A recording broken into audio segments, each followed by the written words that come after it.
All right. Good morning, good afternoon, good evening. Assalamu alaikum. Hello to the world. Ladies and gentlemen, boys and girls, I'm Abdul Khan, and right now I'm in Islamabad, and it's 3 p.m. in Islamabad. We have got Ardlay, Mohamed from Sri Lanka. Welcome, Ardlay. Hello, hi. Yeah. So, what's the time there in Sri Lanka right now? Spot on 3:30. 3:30. Okay. So, Yeah. not much. So, and then we have got Graham Pringle, absolutely from a different continent and different part of this world. So, Graham, welcome all the way from Australia. So, what's time right now? 8 o'clock at night. Right. So, I hope you had your dinner. Yes, dinner is well and truly done. And I'm thinking about my bed because I'm getting old. Oh my God! I'm sorry for keeping you up at this time. So, but I'm sure this sacrifice for 1 hour is going to help a lot of young people, a lot of youth all around the world, and this is why we are here together to do something meaningful, to do something that is impactful. So, ladies and gentlemen, let me share this personal experience.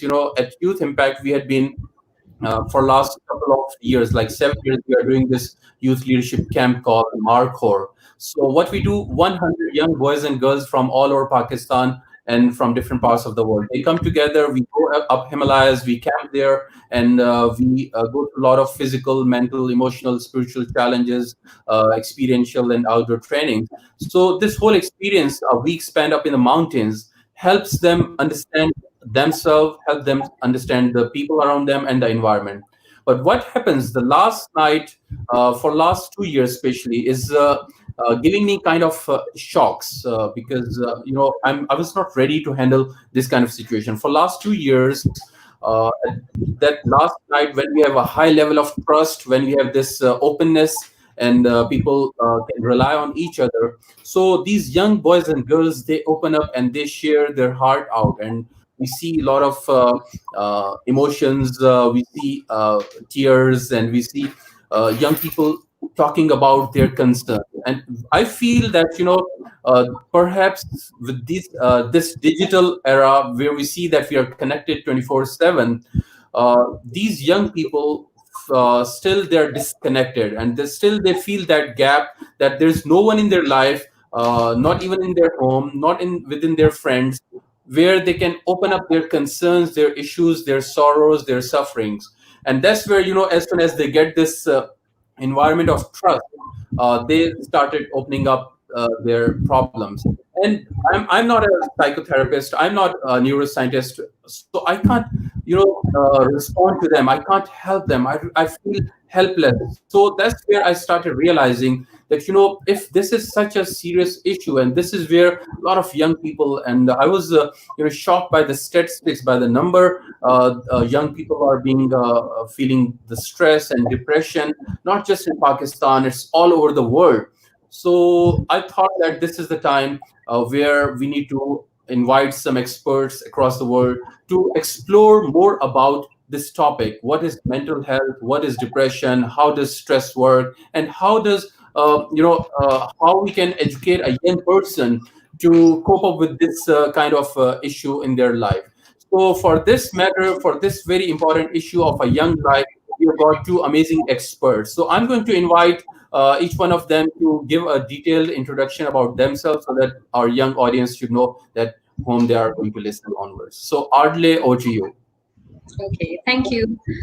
First of all, thank you, Samad, for having me here. And as you said, it is a very important topic that you have brought about to be discussed today. My name is Ardlay Mohamed. I work for Shanti Margam. Shanti Margam is a youth center that's in Colombo, and the main focus of Shanti Margam is to work on the emotional well-being of youth. And we've been doing that for the past couple of years. I'm also a mental health advocate because this is something I'm very passionate about. It's more than just a job for me. And also I do facilitate trainings and workshops for young people and also for people who are working in the mental health field. and this is what I love to do. So being invited to talk about something that I love is something I always welcome. So again, thank you for having me here, and hello to everyone who's logged in from wherever in the world that you are. Thank you very much, Ardlay. And I think this is the common thing between three of us, that we do what we love. So, Graham, tell us about your love, your passion, your profession altogether. Thank you, Samad. First of all, I'd like to say Yadagadi to everybody, which is in the traditional ancient language of the people of the Jinnabara people from where I currently live. And these mountains behind, which is a green screen, I don't actually stand in front of these mountains every day. They're the owners of these mountains. They've been here for 60, 100,000 years. We really don't know. And that connection to land and connection all round is absolutely vital to the topic of we're talking about tonight.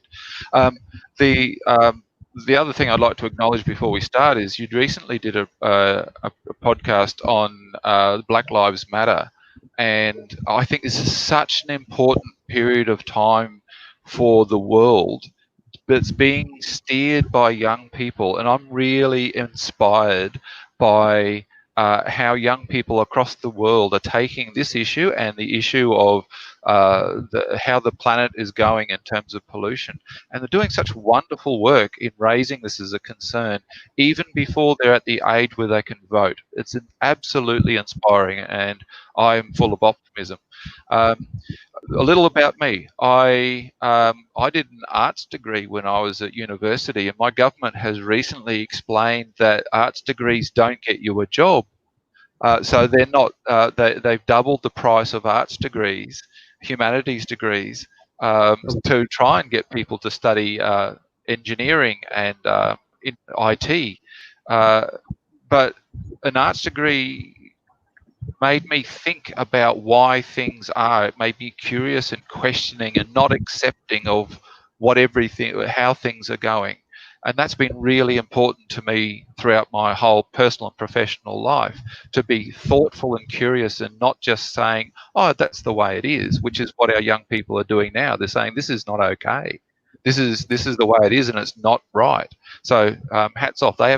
Most of you haven't done an arts degree to get to that point.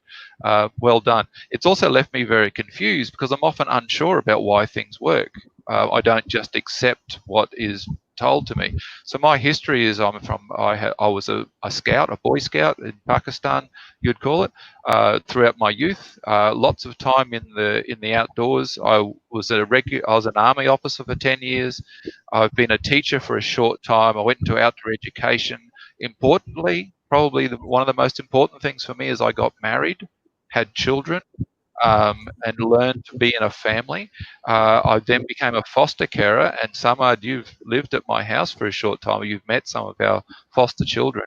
And then I went into adventure therapy. I'm running a charity, and I'm a researcher. I'm still trying to figure out how all these things work. So that's where I sit. I'm still on a journey and still very confused. That's wonderful. Thank you very much for this very detailed introduction, Graham. And I really remember those 4 months that we spent together. I had this wonderful opportunity 10 years back, exactly 10 years back, like these June, July, where Graham received me at Brisbane, and he took me to his home. And the best thing, about this whole interaction was that it helped me overcome or come out of the stereotypes I myself and my family was carrying about the Western Australian families and people. At the same time, I had an opportunity to, educate my hosts about the Muslim Pakistani culture and the people, and that's the beauty of connecting with people. And thank you very much for reminding me again. So moving forward, focusing on what we are going to have a conversation today, why we have these audience today, mental health matters. So, we need to know the basics that as young people, those who are our audience who are listening and watching today. So what would you like to tell them about mental health? The basics, what does a common man or women needs to know about mental health. So let's start with Ardlay. So would you like to shed some light on it? Yeah, sure. Well, I think for both young and old, I think the most important thing is knowing the importance of your mental health. Because we tend to put a lot of focus on our physical health when it comes to if we have a stomachache and we attend to it, but it's just that when we are going through something emotional, we tend to disregard it, and also people around us also don't help with that, because they always what they say, it's nothing, it's in your head, it's just the phase you're going through, but it's not. If you're not feeling okay, if you are feeling low, you have to listen to yourself just like you would listen to your body. So I think people need to realize that, and also the balance. You can be as fit as you can want to be, but if your emotional well-being is not in the same balance, then it's not going to work. You're not going to be okay. In order for you to be okay, you have to give focus to your emotional well-being as well as your physical well-being. So I think everybody out there needs to understand that and pay more attention to the fact that your emotional well-being counts just as much as your physical well-being. Yeah. Interesting. So it's like as important as your physical well-being, which is visible, which you can see, which the world can see, and the emotional well-being, which is hiding within Yeah. yourself. At some time, even ourselves can't, see or understand it. So, Yeah. moving to you, Graham, how would you like to, explain it further? The mental health. Yeah, look, I'm in agreement with Ardlay here. It's our physical health, our emotional health, our thinking, our ability to think. Those things, all three things come together. And it's about the connection between these three parts, but also our connection with the outside world, with what's going on around us. And towards the end, you're looking for tips and tricks. I'll share a book that I think is particularly useful. Can I share my screen now, Absolutely, Samad? absolutely. Please Okay. go ahead. Um, so that did that work? It didn't. No, we can't see anything yet. Yeah. Okay. I'll stop sharing and I'll try it again. As I said, I'm a little old. Technology is what it is. No worries. Is that there? No, it's not. All right. I'm going to go old school. Oh, here it is. I think Beauty. it's there. It's there. Okay. So Ardley was talking about our body, our emotions, and I added the thinking part to it. So I want people to think about their brains that are inside their head.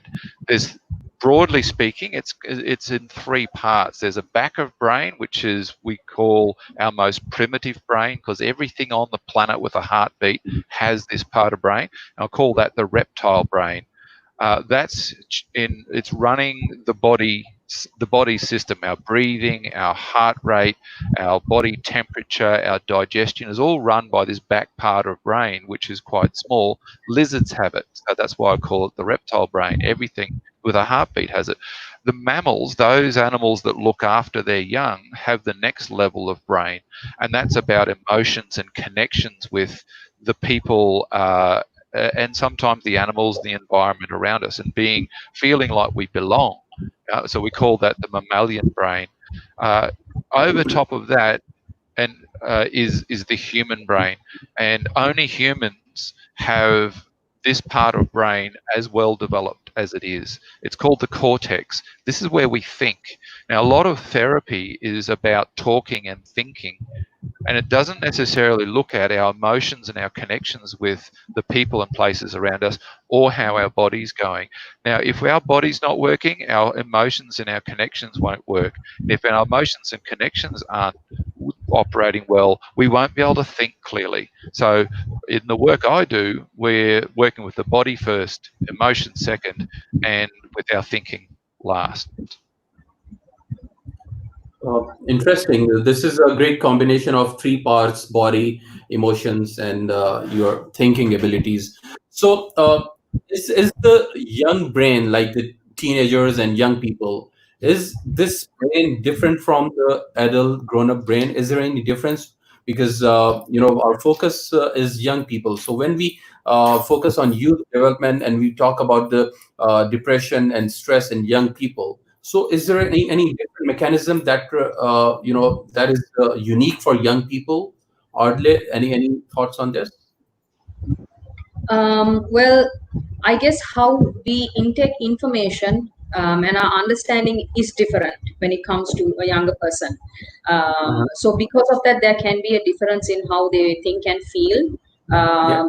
Because based on what age they're coming from, of course, their worldview and all that comes into play as to how they think and how they look at problems, their problem solving, all that may differ when it comes to an adult because of the experience, I guess, as adults that we have. But a younger, it's a more still not that we're not as adults we are not learning, but Yeah. for younger people, the learning is the want and the push and the pressure for learning is more.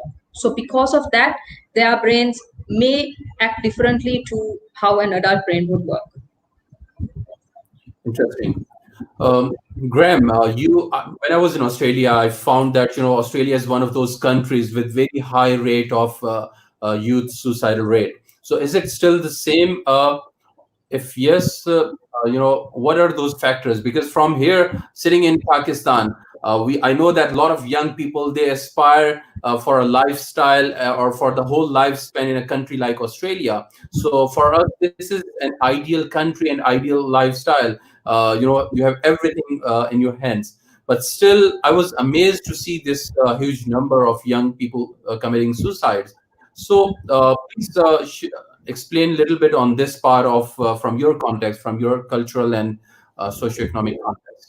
Why is that? Sure. Yeah. Look, and it's a question that I don't think everybody has. We don't have a complete answer for, because if we did, we'd solve it. Um, Yeah. I think the thing is what Ardley raised at the beginning is our ability to be connected and our feelings of belonging in the world. Doesn't matter whether you're rich or poor or abled or disabled. If you don't feel that you belong, if you don't feel connected, if you don't have people who love you, then Yeah. it's a lonely life, and that's sad. It hurts, not in a physical sense necessarily, but it hurts emotionally. That middle part of brain, and is just not coping, and that means that we're not thinking clearly, and so people end up thinking, "How do I solve this problem?" Which seems unsolvable, and when they can no longer figure out ways of doing that, that's when they Mhm. decide to end their life. Um, Oh my God. and it's not to do with wealth. It's very much about, um, as I said, belonging, and family is the primary thing there. But if you're in a family that isn't well connected, unfortunately, many people have families that aren't operating very well. You've still got Yeah. friends and families. You've still got colleagues you work with or you study with, and when you can't connect with any of those groups, then that's a pretty bleak way to live. I think that's the cause, the lack of connection for our young people, and the lack of they have no hope that it will get any better. The key, as an old person, I know that it can change and it will get better. But when you're young and haven't had the experiences to know that after wet there is dry, and after falling down there is getting up, you haven't had those experiences yet. When things are bad, you sometimes feel like it's never going to get any better. Take my word for it. It will. Persist, keep trying, keep doing, and things will always get better. Most suicide is not well planned. It's thought about a lot. It's talked about a bit, and then something happens and someone decides to commit suicide at that point. It's rarely something they plan 3 weeks in advance. Oh my God. I'm so happy that Graham, you brought it up, this issue of connection, and especially the role of family in the life of a young person. Because I remember 2 years back we had this other amazing Australian, Bernie Kelly, if you might know him, is like an energy bomb. And so Bernie came to Pakistan to speak up at a Markhor conference. And when he was interacting with the local people, the communities, the educators, and the young people, and he was amazed. And he said that, at the closing of his session, and this is very important for all the young people listening here, that he said that, I don't understand that why you as young Pakistanis are so much obsessed by a Western lifestyle. He said that you have got some inherent gifts in your community, in your culture. Uh, you receive or you listen to the call for prayers 5 times a day, and that is a constant reminder for you guys that there is a spiritual power and you need to connect with that. And then most importantly, he emphasized on the same thing that you said, that we in Australian society, we are struggling with this family system.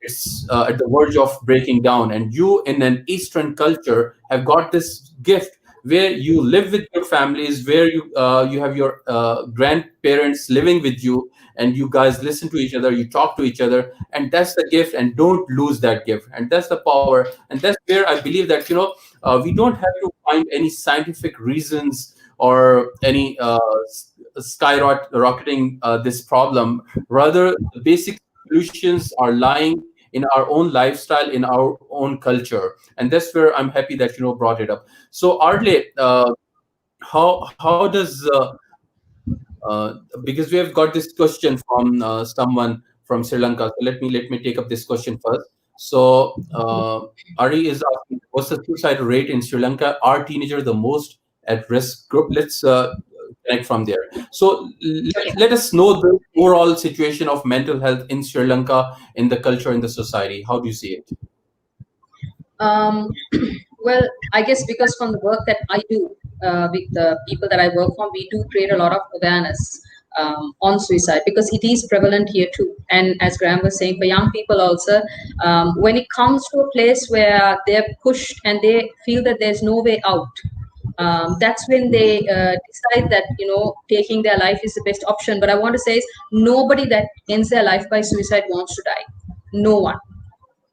It's just that what young people, what they're going through becomes so difficult for them to deal with, that they feel the only option to end the pain that they're going through is to take their life.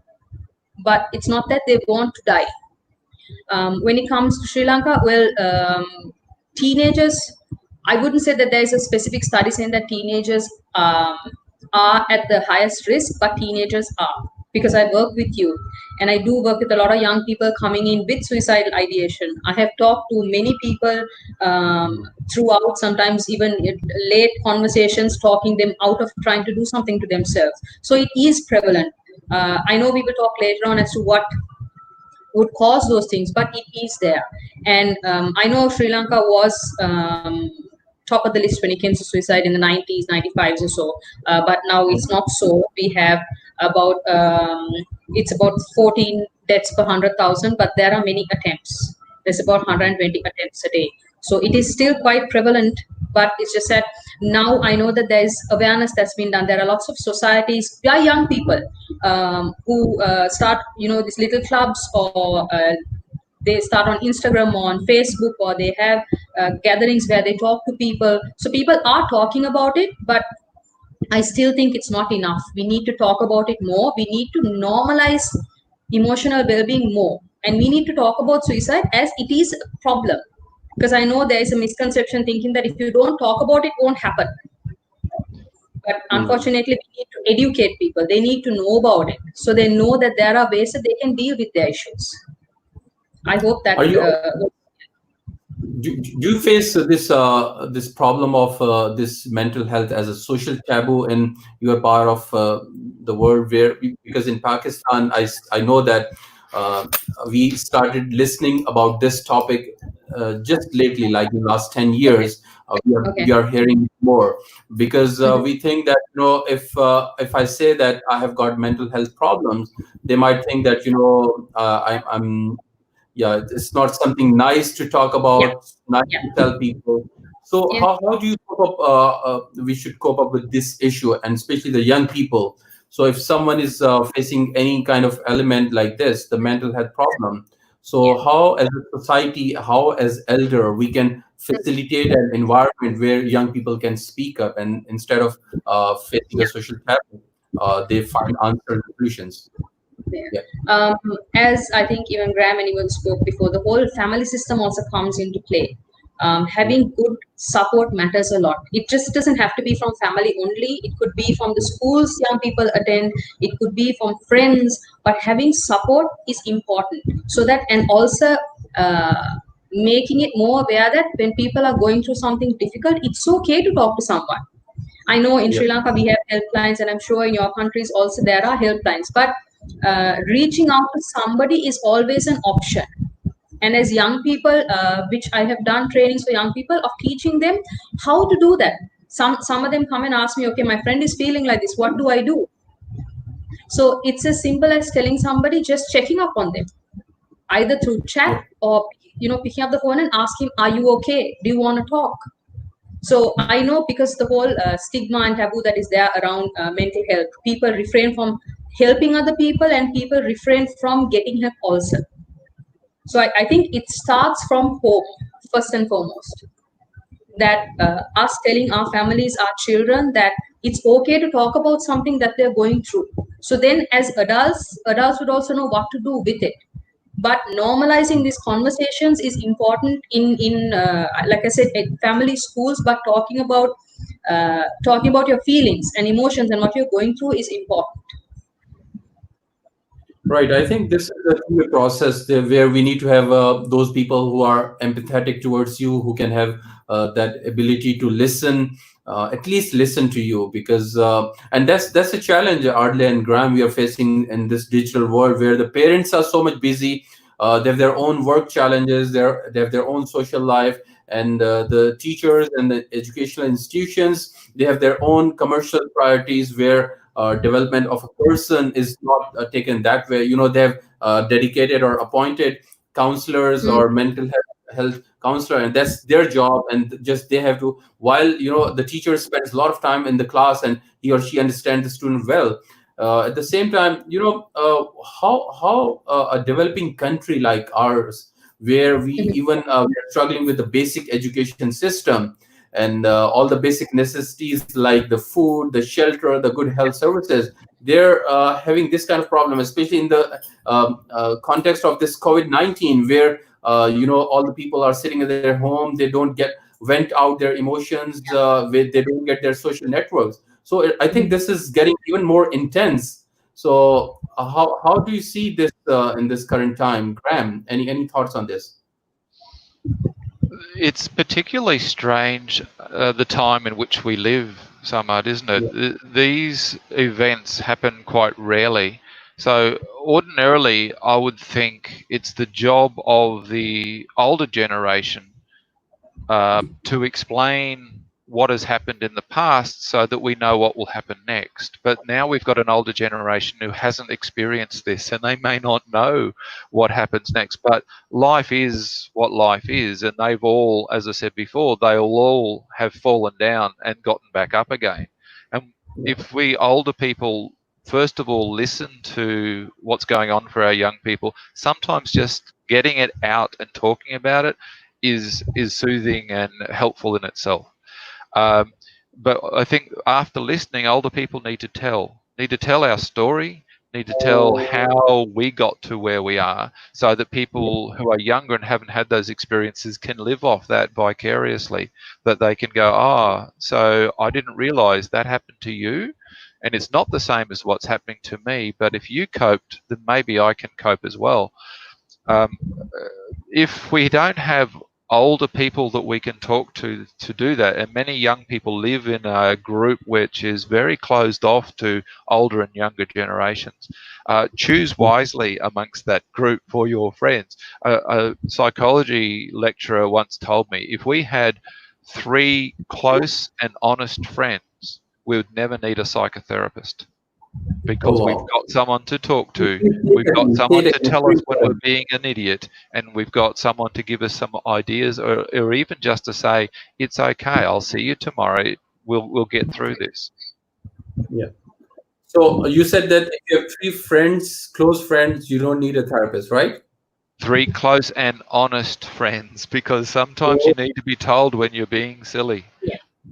yeah, yeah, yeah. That's very important, because at a young age we don't. At times our judgment about honest friends is also very different. So it's very Yeah. important for us to be very clear that who is our close and honest friend. So that's very good tip for young people, because I just got a question from someone who's asking that if my friend is feeling depression and stress, so how I can help him or her. So any quick tips? Um, yeah, Graham, do you want to? No, I was waiting for you, Ardlay. This is your field. um, as I said before, I know when that happens, it's very overwhelming for the person who wants to help. But it's really not that difficult. Just listen. Just be there for that person. Sometimes, if it is in person and your friend doesn't even want to talk, you can even just sit by your friend. Just giving them that space to breathe and giving them that space to know that there is somebody who cares enough to listen, and then they're going to open up. So just be there and listen and just check up on them. There's no complicated set of rules to follow. But if you know somebody who's going through something difficult, be there, listen, non-judgmentally, and let them express what they're going through. Let them let it out. But there is a challenge on the people who are sorry, Graham, especially the people like myself who are extremely introvert and who do not like to share their thoughts, and they just want to keep it to themselves. So I mean, that's kind of a challenging personality, where it's very hard even for a very close friend to help that person speak up and open their heart. Yeah. I mean, how Yeah. should I tackle this kind of situation? I mean, we Okay. face these kind of challenges every day. The thing is, when somebody is going through something difficult and they don't want to talk about it at that time, knowing that there is somebody willing to listen at even a different point of time is important. Like, let's say for you, if it is you're an introvert and you don't want to talk at that time, one, as I said, was just sitting by you and saying, you know what, I'm here if you need me. That's helpful. Or talk to me when you are ready. So thing is, you might be going through something difficult and you're not in the position to talk at that time, but then in the back of your mind, you know that this friend has asked, this friend has told you that he or she is going to be there for you. So when the time arises where you feel you are ready, you will Yeah. reach out to that person. Interesting. So you leave your offer with that person, so that the person knows that Yeah. without any judgment, I've got someone maybe at midnight or wherever I feel comfortable, so I can speak up. Yeah. Interesting. So don't give it up. Graham, while you do a lot of outdoor stuff, I see that you talk to young people, and you do the adventure therapy on the hike, on the move, on the camp. So how does it work? So tell us a little bit more about adventure therapy, and because Ardlay is smiling and she's very keen to listen. Right, thank you. Well, this is where Ardlay and I, because of our training and our experiences, this is where we start to diverge, because we've been in stark agreement to this point. I think that if we go back to the 3 levels of brain, we're working at the Yeah. brain stem first, and that's related to our body. So if you want to be a good friend, think about how that person is related to their body. Are they in their body? Do they feel it? And it might be a scary thing to feel anything, let alone to feel your body. So one of the best things to do, if you're going to hang out with a friend and offer support, go for a walk. Get the body moving.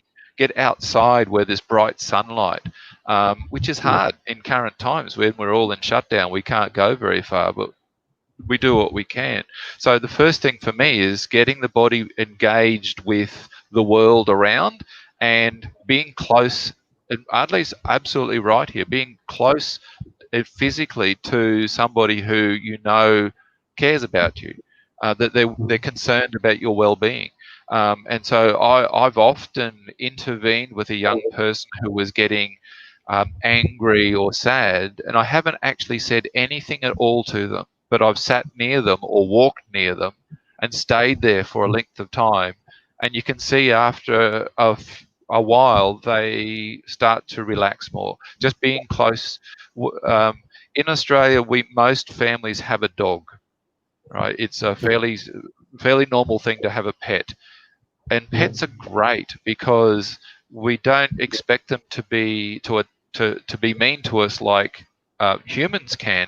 When we come to the door, the dog just comes up to you and wants a pat and a scratch, and ideally wants to sit on your lap. or go out in the backyard and play with a ball. They don't want to talk to you. They don't want to know how your day was. They just want you to be there and be with them and active with them. So I think that's in adventure therapy. It's about being active in the world, active with a group of people.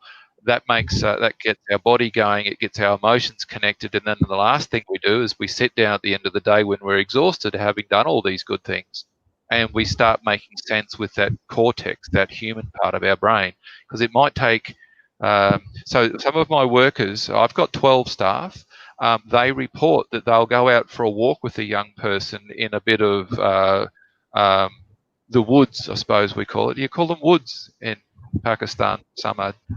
We'd call it Oh, bush. yeah. We got this British legacy. Oh, yeah. So what do you call it? Is it bush or woods or Uh, what do you?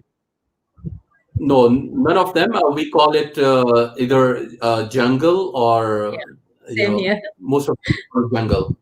Right, Yeah. okay. So if we find Yeah. a path in the jungle with no tigers, and we go for a walk down that path, my staff tell me that after about an hour of walking, the young person's back of brain has connected to their body. They've connected to the person they're walking to, even with very little talking.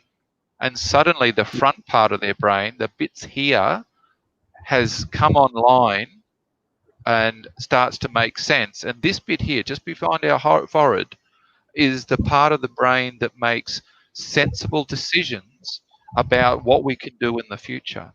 And young people should know that's the last part of the brain to get fully structured in our development. It happens in our late teens and early 20s. So young people make decisions that aren't necessarily wise, often because this part of brain is still being properly programmed, I guess. And it takes longer to make those sensible decisions. If you don't have your body connected, if you don't have your relationships connected, that front part is not going to make good decisions. So my people find an hour of walking without talking, but with somebody who you feel safe with and you feel respected by, bang, front part of brain wakes up and it starts solving your problems. Oh, So wow. for me, the adventure therapy part is about spending time doing something outside, preferably with people who are safe and respectful. Interesting. That's beautiful. I think that's something we need to learn more, and we need to practice more in our part of the world as well. Interesting. Moving forward, Ardlay, I have a question for you. How does someone know that he or she is depressed, or he has got mental health problem? So, what are those signs or symptoms? How we can self-diagnose ourselves? Okay. Um, well, I guess when you pay attention to yourself, like if you refrain from doing things that you usually like, if you feel demotivated more than usual, like let's say you're a person that has a daily routine of waking up and going for a jog in the morning, or waking up and doing something else, and all of a sudden you don't feel like doing any of that. You start having less and less more conversation with people. You like to be on your own, as in you don't want to engage with a lot of people. And for young people, let's say going out, having coffee or hanging out with your friends is something that you like doing, but you start you stop doing that. So the more and more, I guess, when somebody starts withdrawing, or when they start isolating themselves, and the things that they speak of also matter, like if there is a sense of hopelessness, if I can say, in how they speak, or Okay. of giving up. So those kind of things are things we need to pay attention to as for ourselves also. If we notice who we are, and we know who we are, what we like doing, and we feel that, look, I just don't feel like doing these things anymore, I just don't want to. And if somebody else notices those too, so it's important to pay attention to the change in behavior and mood when it comes to young people. Those are indicators. Interesting. So, earlier, while I'm listening to you, I'm understanding that it is about my own understanding about myself. It's like the self-awareness. I know my Yeah. habits. I know my routines. I know my likes and dislikes. And if I see any change in that, routine, which means there is something that needs to be fixed, right? But Yeah. does that mean it's a depression, or there could be some hormone changes, some physical changes, some other changes going on? So Right. how would I So distinguish that change of routine and depression? Yeah. depression, I think, is very loosely used these days. People like to self-diagnose themselves as being depressed when Mhm. they're going through something difficult. But as you say, I get, well, there is hormonal change that occurs to boys and girls when they are, when they come into puberty. So that also can change their moods. Definitely, that is a part. But also paying attention to how long this lasts. Is it that today I just don't feel like going to a job, but I'm okay tomorrow? Or is it that this thing that I spoke about earlier about isolating yourself or not wanting to do things that you like continue for a little longer than expected? If it Mhm. is, if it continues for, let's say, 4 or 5 days to a week, 4 or 5 days alone, it's a long time for a person who has a routine. So it's paying attention to how long it lasts. It's not that just because you don't want to do something today that you like and you're okay for it tomorrow doesn't mean that there's an issue. It depends on how long these low moods or what you're going through lasts and how long it affects you. Interesting. Right. Graham, I know while you are working with young people on a camp, so it's your basic job to scan a personality and to try to understand that, what is the challenge with this young person and how to address that challenge. So what are those clear signs and symptoms for you to identify that this young person, this young boy or girl needs special attention, or this person is going through some mental health problems? So, what are those clear signs, especially in the outdoor setting? Yeah. Maybe two parts to the answer, Samad. Can I go back to Ardlay and ask, is it common that a person wouldn't be able to recognize these changes in themselves? They kind of sneak up and they're not aware that things have changed. Yeah. It's happened to me, like I said before. Okay, so older people should tell their story a little so that younger people can see that they're not so weird and they're actually normal. It's happened at least 3 times in my life, and remember, I am ancient because I'm 53. That I've realized that I haven't, that the stress has been affecting my performance, my ability to do my work. It's been Mhm. affecting my relationships. Yeah. Once I self-diagnosed, Mhm. I realized it myself because I couldn't study. I couldn't Mhm. concentrate on the thoughts. They would just Yeah. escape all the time. And I was actually studying psychology and realized that I was suffering from stress. Incidentally, everybody who studies psychology diagnoses them with something terrible. It's just you do that. So you can look at Google too much. The other 2 times that I remember realizing that I was not going so well, people I trusted, who I respected and I felt safe with, said to me, and they both used exactly the same words. So they said, Graham, are you okay? Oh. And that made me realize that, this person, this mirror, has seen something that I'm not seeing, and made me think, right, I need to figure this out. Obviously, I've changed. What's going on, and how do I fix that? So that was really important. So in Australia, we have a slogan for mental health, and that is for people to ask their friends, their family, their colleagues, "Are you okay? Are you okay?" That's it. So 4 letters. And that Yes. has been a really good public health campaign just to help enable people to ask that question. I once saw a police officer do that on a train station with a person who was acting quite strangely. The police officer turned around, looked at him, at this person, and said, "Are you okay?" And that was enough for the person to stop. I could see the body relax. He said yes, said something else which I didn't hear, and that person stopped acting strangely simply because someone asked if they were okay, and it happened to be a police officer. So I think they're very powerful. That's a very powerful thing to ask. What was your That question question, again? I've a lot answered of the people. first. Yeah. Sorry, Yeah. Yeah. My question. Thank you very much. This is wonderful sharing your personal experience. I think that's the best way that we can learn. I've got this question for Ardlay. We'll talk about it later on. But right now, coming back to Graham, your question. On a hike in outdoors in the bush, how do you diagnose? What are the signs and symptoms that tell you that this person needs special attention of a mentor or a trainer or a therapist? Yeah, sure. So let's go back to the three levels of brain. I think it's one of the best models we've got to work with. The top Excellent. level, the blue human brain, are they making sense? Like, are they actually logical? Are the things they're saying connect? You know, is it actually plausible, or are they they not able to articulate? Some of the young people I've worked with, the speech, the parts of the brain that control speech are in that cortex. If the cortex isn't functioning very well, they can neither speak intelligently nor can they hear what's going on and understand the words. Until that front part of brain turns on again, then they can understand the words. So if someone isn't saying anything sensible or is making, saying strange things, it's just not logical. It doesn't have to be upsetting. Or they're not hearing the advice and the things that people are saying to them. Well, front part of brain is switched off.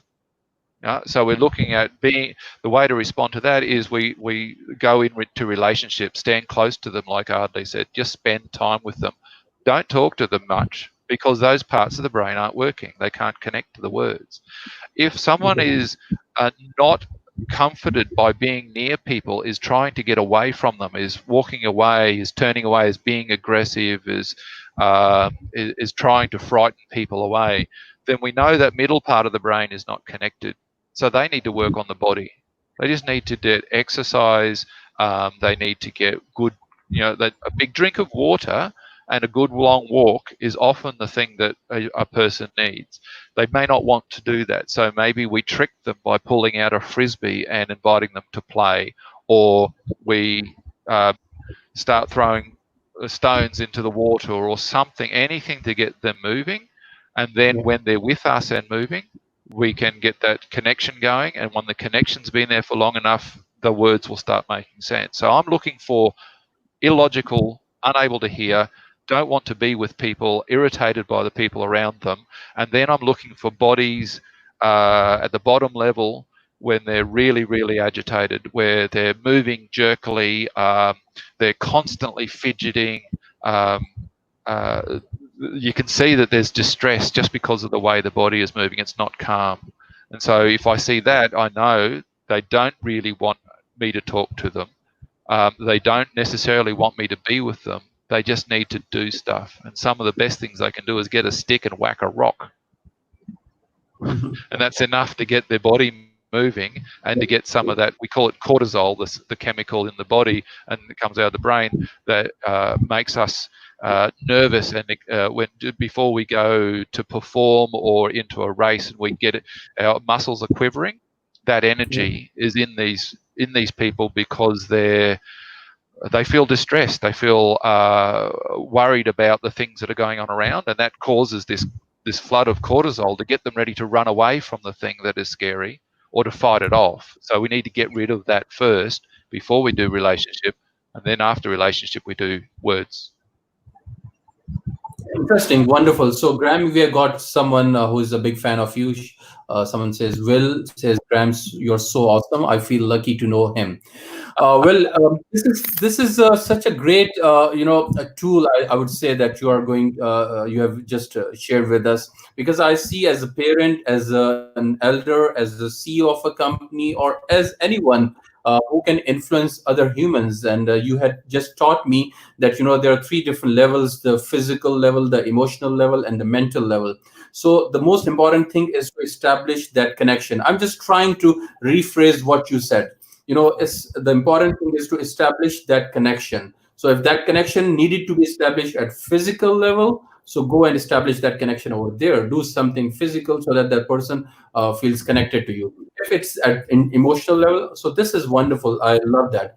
So Ardlay, moving forward, since we are moving towards the last 10 minutes of this conversation, As I've you got said, this. really? Yeah, yeah, that's so quick. I know that.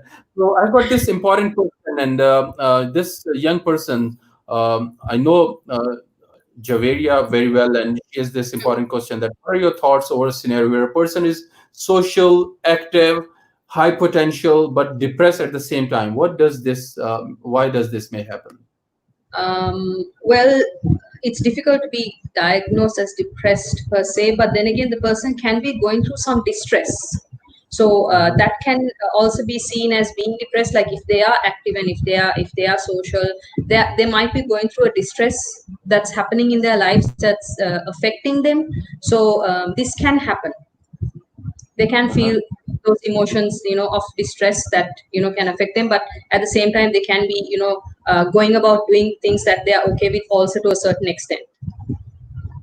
And is there any positive stress or positive depression as well? Is there anything like that in human psychology? Well, positive stress, I think, yes, we all have positive stress as well as negative stress. Positive stress is something that when you're excited about something and you want to do, that kind of stresses you out sometimes because of the want and need of achieving something. So there is something called positive stress, but there is nothing called positive depression, because depression involves a lot of feeling low, feeling withdrawn, feeling hopeless, a lot of things that are not the most positive. So because of that, there is no positive depression.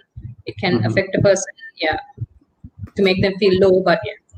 Right. I'm just taking this another quick question. There's Ari. She's asking about a friend who is 20. She's sexually harassed at work, suffered terribly, and she's afraid to speak to a therapist to inform anyone. What should she do?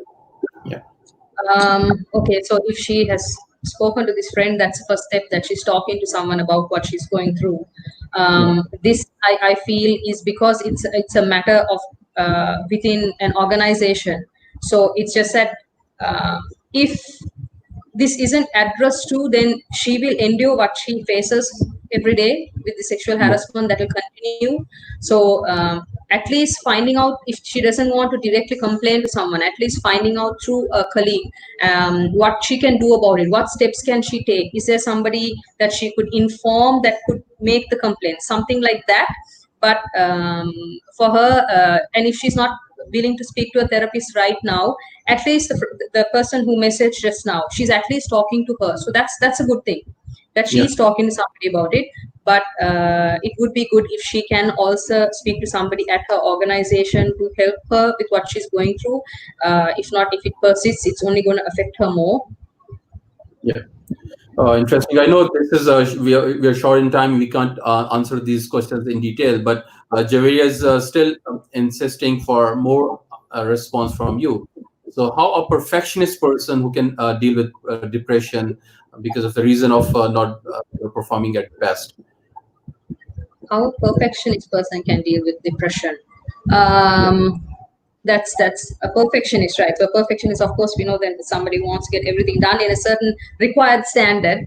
Yeah. And is it that what was that question again? Is that person also can you display the question again, Saman? Yeah, sure. Sure. Absolutely. Yeah. Can deal with depression just because of the reason of not being able to manage his or her own way. Well, here, if this person is indeed a perfectionist and is diagnosed with depression, then speaking to a professional would be the ideal thing to do here, because there is a perfectionist that this person is dealing with, having those traits as well as being depressed. If both of those are uh, visible in the person who's going through this, then I think speaking to somebody about it would be wonderful. But also, again, I appreciate this friend who is talking to this person that she's talking about. So keep in touch with that person, check on this person, but also maybe encourage your friend to speak to a professional about their diagnosis. Right, interesting. So, Graham, moving towards the last few questions, while you're working with young people, how would you advise someone who is leaving your camp that how onwards after your camp they can continue taking care of your health, how they can self-help themselves in terms of their mental health? Yeah. Yeah. Thank you. And I think this goes back to the question that Jawaria was talking about and Ardlay just Yeah, then. Um, yeah, Stress is you recognizing that something isn't okay and it needs to change. It's good yeah. stress when you can make that change. It's Hmm. not good stress when you're trapped and you can't facilitate a solution. and that's when you need to reach out, as Ardlay said. Now, you might work in a workplace that is not welcoming of the complaint. Maybe there's an older woman who may have had this sort of experience you can talk to, who's not in the workplace. You might find your peers don't have the experience to be able to solve this problem for you. But it does tell you that there is a problem that needs a change. And if you're trapped and cannot change, then that's a really bad place to be in. And I would recommend, if you possibly can and you can afford to leave, to move to something else. If you can't make the change and make a complaint that's respected, then you are trapped, and that's a bad thing. For young people who are leaving a program and moving on independently, I teach them the 3 parts of the brain. I teach them to get their body exercised routinely. Most of them want to have a reasonably good looking, functioning body, so that's not usually difficult for them to understand. But it's the connection to that part of brain, the brain stem, the bit right at the back that they're missing.